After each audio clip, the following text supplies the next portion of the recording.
The 20th century witnessed the greatest socio-economic and even political and cultural transformation than humanity had ever witnessed in the entire history of its existence, thanks to the technological innovation that we see.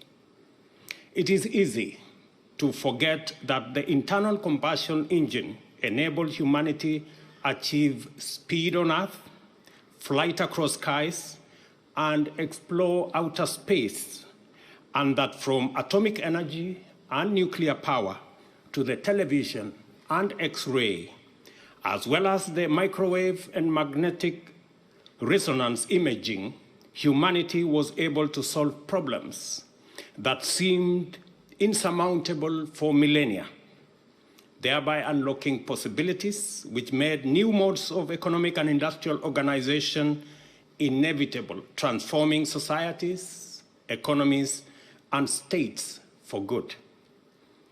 For all this, nothing in the past century compares in terms of sheer speed and scale of transformation, as well as implication for human well-being and disruptive socio-economic change with what we have experienced over the past few decades since the advent of computing and the miraculous explosion of ICTs, robotics, automation, machine learning, and of course, artificial intelligence.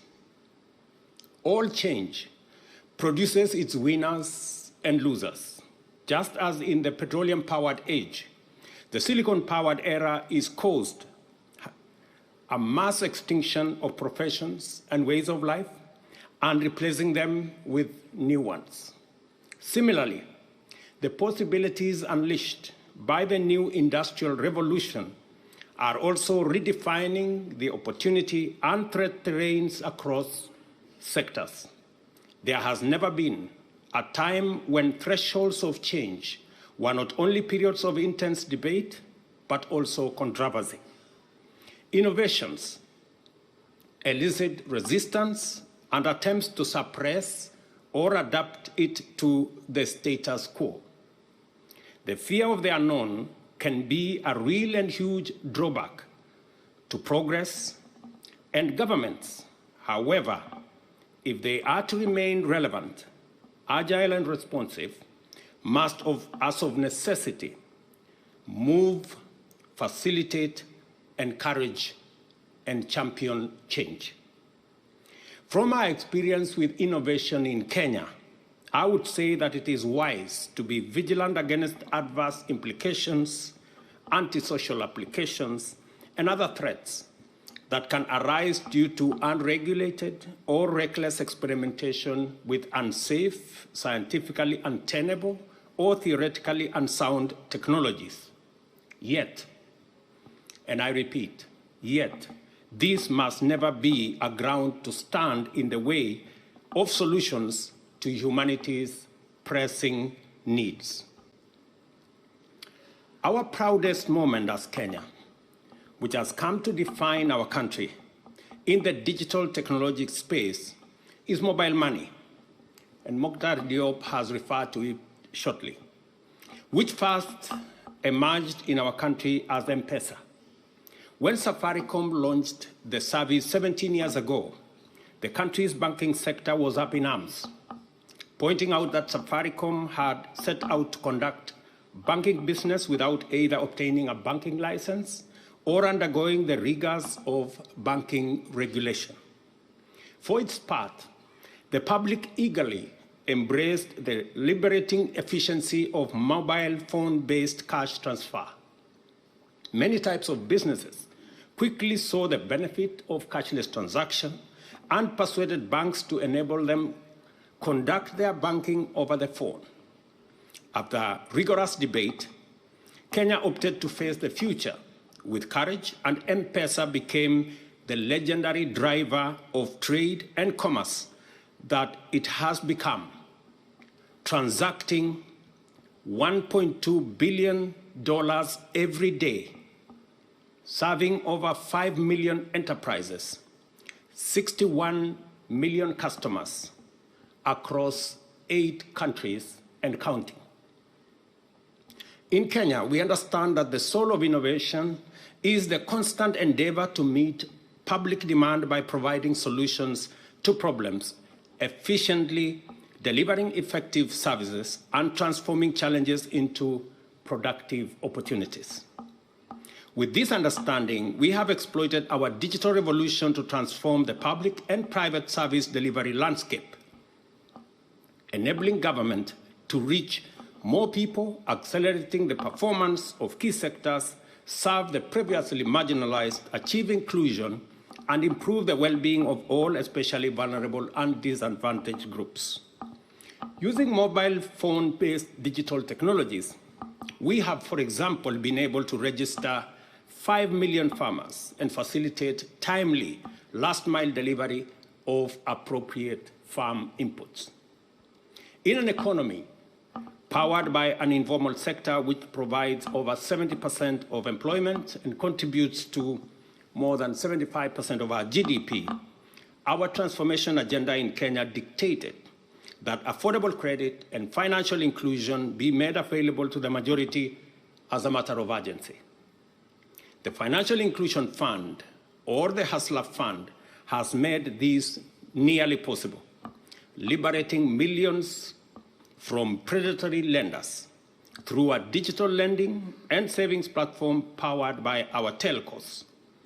Affordable credit is now a normal part of every business, everyday business in our MSME sector. As we speak, the Hustler Fund serves 18.2 million customers and has disbursed $280 million in the last 1 year.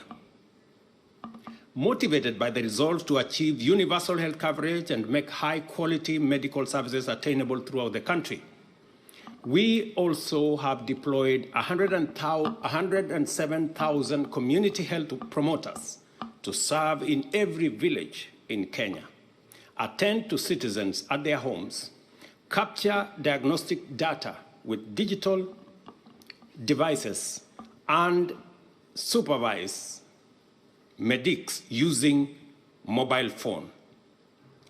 Recognizing that the efficiencies of technology extend beyond speed and security to inclusion, transparency, and integrity, we are now finalizing the process of enhancing e-government by digitizing all government processes and automating public services to make them accessible to all citizens.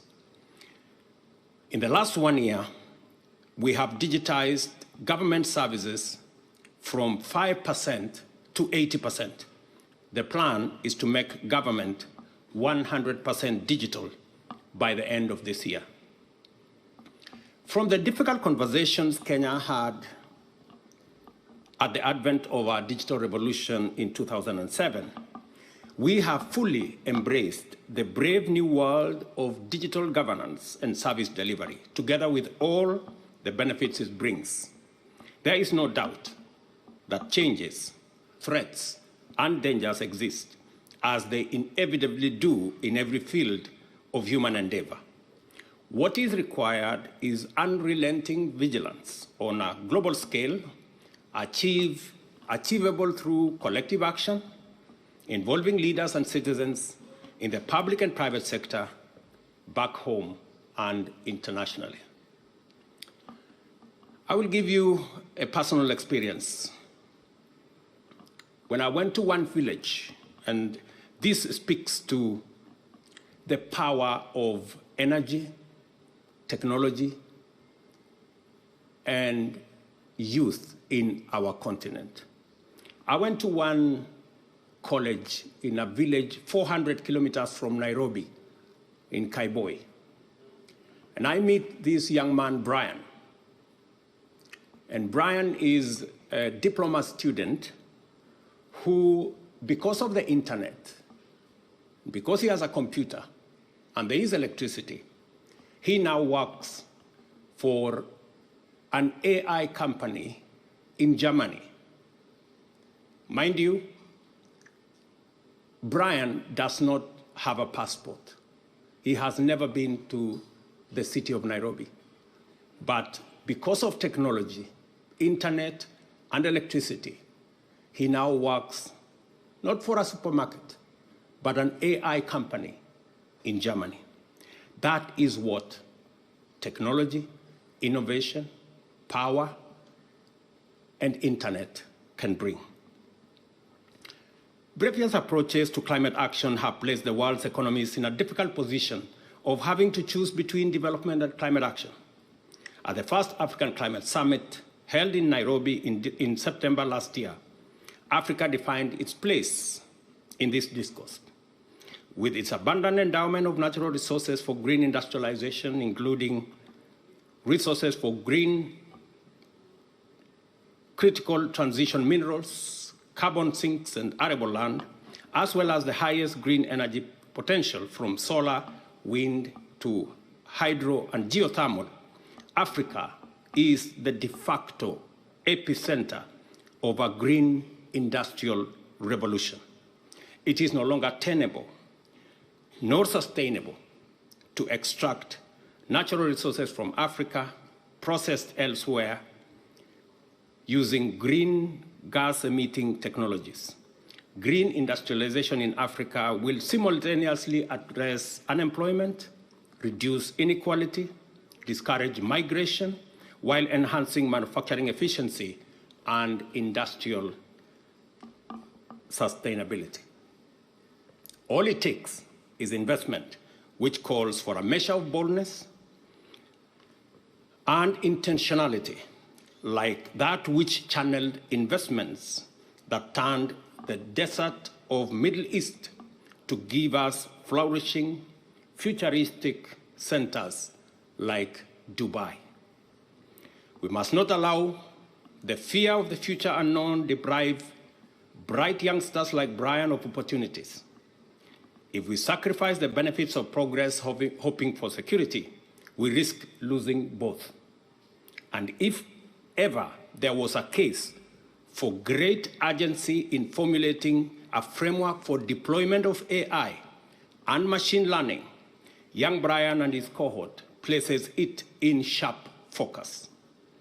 We must not hesitate to mobilize collective action and even anchor it through a dedicated multilateral agency concerned with how humanity will flourish on a thriving planet in the future, where we can all contribute resources and knowledge to improve our collective chances of winning now and winning in the future.